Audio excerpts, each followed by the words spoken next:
Welcome to this video. My name is Mark Sithian. The date today is January 4th, 2024.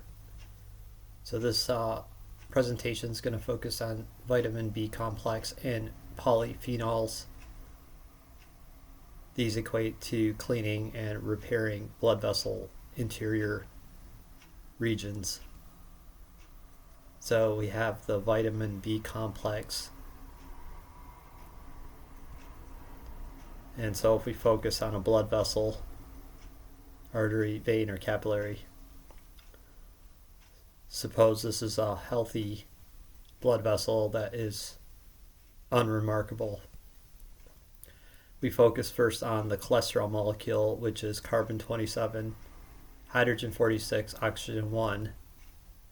So we have the LDL function of the cholesterol molecule, which essentially goes around the body and repairs damage, cuts.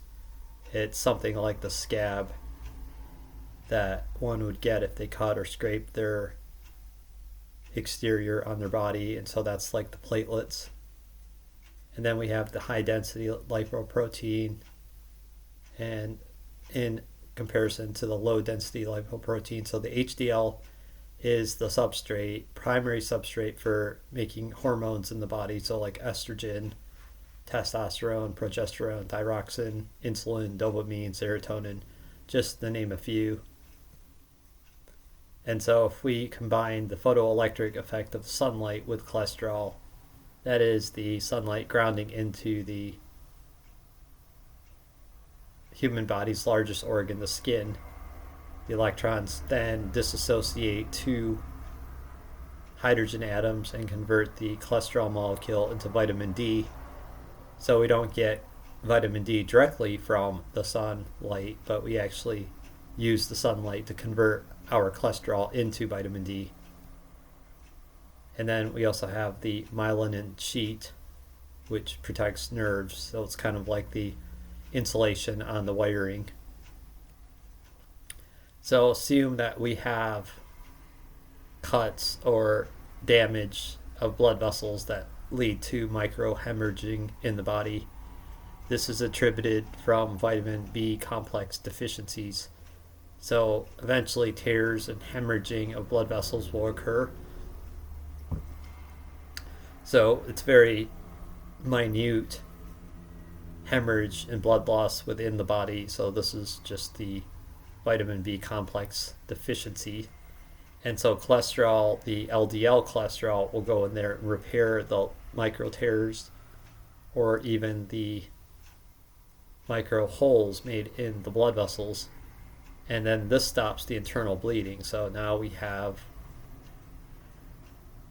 a narrowing of blood vessels because the LDL did its job to protect the blood vessel from hemorrhaging.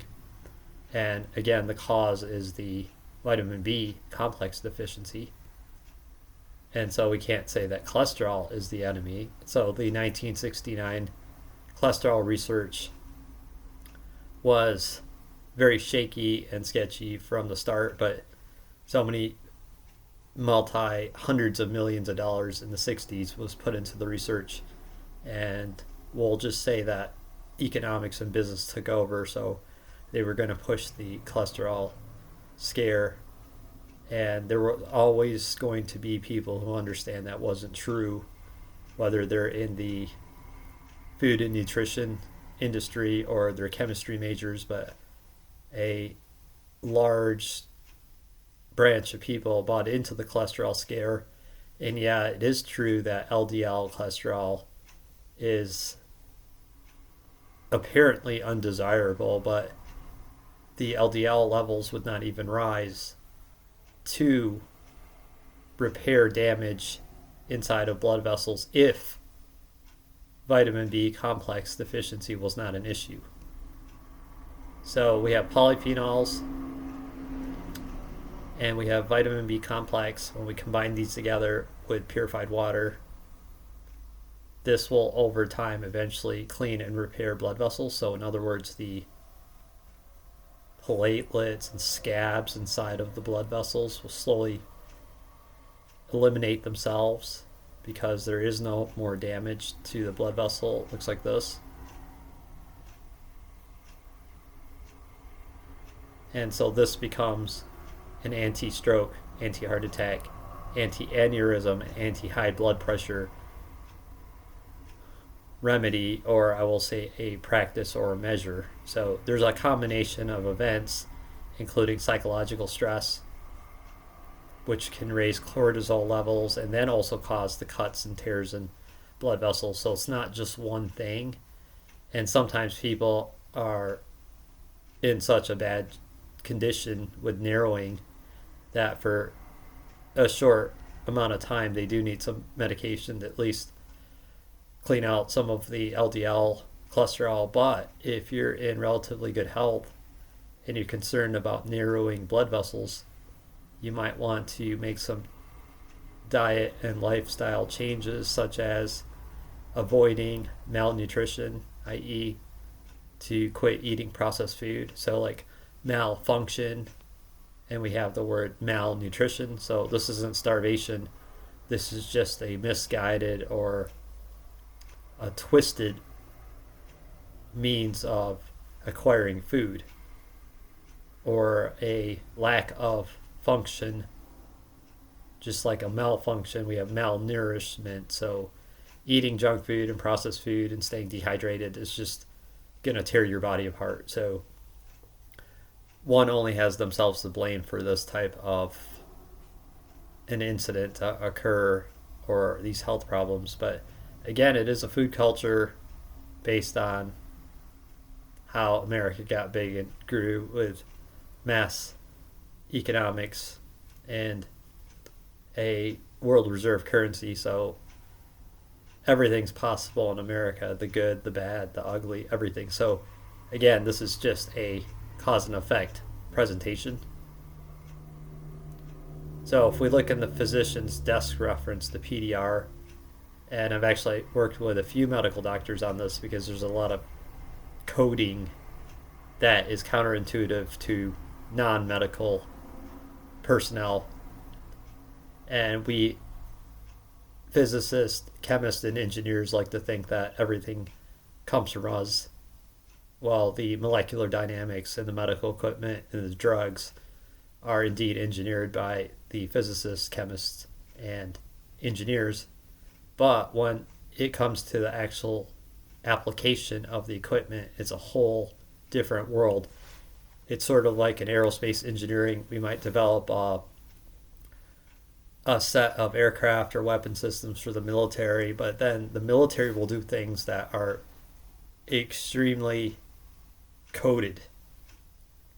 So even engineers need to take the courses in the Gen FAMs in the military operations to understand how it's applied.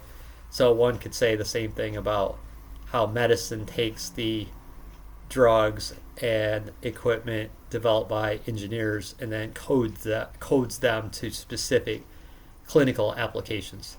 So I got with a few medical doctors and I was told that the coding or the codology in the PDR is designed to be not understood. So not understood by non-medical personnel.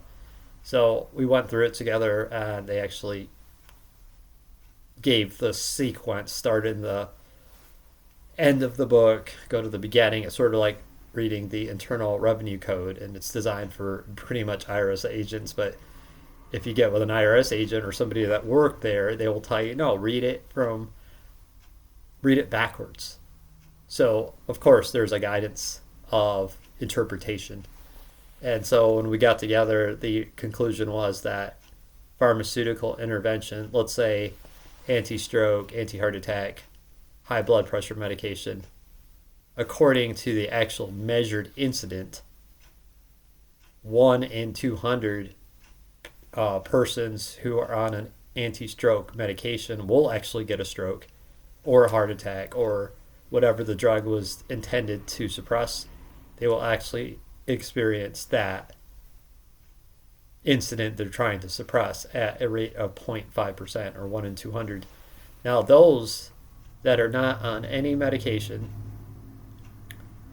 what is their natural risk in catastrophe for, let's say, strokes? It's 1 in 2,000. And so that's not conjecture, that's the actual measurement of incidences. So they call that the PDR. There's a whole lot of information in the PDR, and I'm sure the medical doctors watching this would know all about this, especially if they're in the whole epidemiology side of tracking incidences and injuries and diseases, etc. But everybody agreed that it's a 10-time increase in catastrophic risks by actually going on the pharmaceutical for long term, and that's by the measured rate. So again, the fear is removed when people understand cause and effect instead of just treating the symptom. So if people are worried about these health problems, they really need to stop consuming the processed food, and they need to start consuming polyphenols, vitamin B, and eating real food. I mean, this is not rocket science, just eat real food. And so the main takeaway is that if we identify the cause, we could call this science, such as physics and chemistry. And if we are treating symptoms, then that is medicine. And so sometimes treating a symptom to stabilize an individual during an emergency makes medicine a necessity. However, if one is mindful and they don't ever want to end up in a situation like that, they're going to hydrate, keep their blood viscosity low, eat real food, because when you're eating strawberries and blueberries and leafy greens and etc., you're putting all these bioavailable B complex vitamins into one's body. So before ending this presentation, we'll kind of just cover, sure all of you have paused the first slides here, but if you're really taxed with, where am I going to get these vitamins from, I would suggest not taking any type of synthetic supplements, because their bioavailability is partially toxic because they're not real bioavailable nutrients. But the best place to get your vitamins is just to buy blueberries, raspberries, strawberries, grapes, olives, onions. You could buy like 1 or 2 of those cheaper or about the same price as a multivitamin, and just eat these combined with purified water. And of course, you have the B complex vitamins, which are actually found in meat. So you really don't have a problem with eating red meat as long as the animal is fed grass rather than grain. So if it's a grass-fed meat, it's going to have every vitamin under the sun within it, because we're made of flesh and blood, and by eating flesh or fleshy foods, if you're vegetarian, then you can do that with plant-based diet. You get the same effect. But it's very important to keep the vitamin B complex in check so that you don't cause injury to your blood vessels. And then the only thing preventing you from having hemorrhagic injury and possibly death is this cholesterol molecule comes in to seal and repair the blood vessel damage. So the primary repair mechanism in the body is the LDL cholesterol. And so where medicine is going to look at the culprit as the cholesterol, it's actually what is saving the life of the person, but it's also narrowing the cross-sectional area of the blood vessel. So instead of using the medical method, we can go to the scientific method and say, first off, why did the blood vessel start to incur hemorrhaging or tears or partial leaks? It's because of the vitamin B complex deficiency caused by malnutrition and eating crap and garbage food. So if you stop that, you cleanse yourself, you drink more purified water, you keep the refined sugar out of your body, lower the blood viscosity of the blood through hydration, you're going to start to see if you do have narrowing, healing of the blood vessel, and then a non-recurrence of additional injury other than natural wear and tear. And there's also keeping psychological stress to a minimum, because cortisol increases with psychological stress, and this also tears blood vessels apart. So again, if you have a very good vitamin B complex, it's going to pack a punch and make it very hard for blood vessels to fissure, tear, or hemorrhage. And then there's no need to come in there and repair these fissures with the LDL cholesterol. And then over time, whatever scabs and platelets of LDL cholesterol are in the interior of blood vessels, they start to dissolve, and then you're left with a nice clean blood vessel like this. But remember, there's a caveat. This won't happen overnight. This may take several years of changing your diet and your lifestyle. And if you're on certain regimens, it's good to keep doing what you're doing and not suddenly change, but to slowly start to increase your nutrient healing, or what you would call nutraceutical healing. And then how you'd know the platelets and LDL, lack of a better word, scabs, are dissipating because the blood vessels are healing, is an increase in cross-sectional area. And how you know that's happening is your blood pressure will decrease. So the observation is, oh, we have these LDL cholesterol plaque building up in the blood vessel, but they're only there because they're repairing damage that had invited the LDL to come in there and patch these little holes in the blood vessels. So one should go to the scientific side, the physics and chemistry, and say, wait a second, what caused the blood vessel to tear and fissure? Goes back to the vitamin B complex. So it's the entire physical chemistry and the thermodynamic signatures of these compounds. And again, whatever happens, a physical action in the body, it's just a derivative of energy transfer. So there is an energy of healing, there's an energy of injuring a blood vessel, etc. So under the controlled studies, when the B complex of vitamins are in abundance in the body, this will prevent damage, tears, cuts, trauma to blood vessels. And then the LDL really doesn't have much to do, and then the HDL is much higher. So depleting the cholesterol is not a good idea, because then you're going to have a hormone imbalance. You can't make the estrogen, testosterone, thyroxine, the thyroid hormone. And there's always a simple answer. The truth is never complex, right? So this will not make modern medicine very much money. So if enough money is thrown at something, then lots of advertising goes on, and lots of monopolies start to grow around keeping enough people, I guess, in the dark and treating a symptom. But if we demonize cholesterol, then we're going to lose our ability to create vitamin D. We're not going to be able to repair blood vessels. We're going to have hormone deficiencies. And 25% of all cholesterol is in the brain.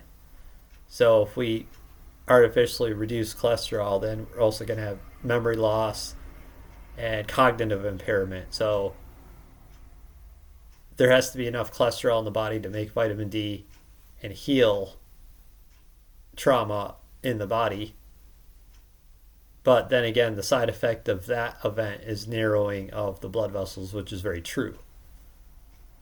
So it should be known that the vitamin B complex deficiency, which is just a function of malnutrition, eating processed food all the time, is going to lead to things aren't going to work out very well for you.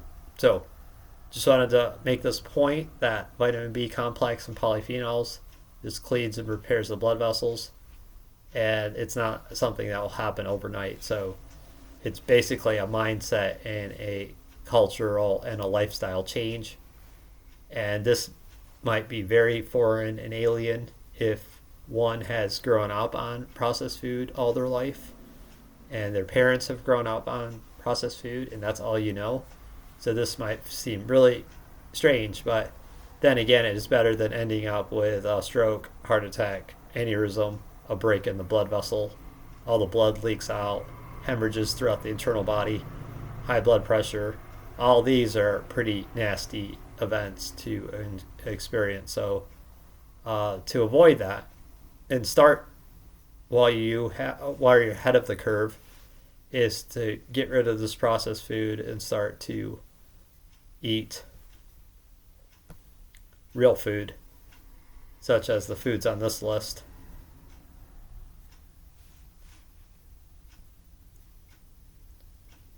Thank you for watching this presentation. Have a great day.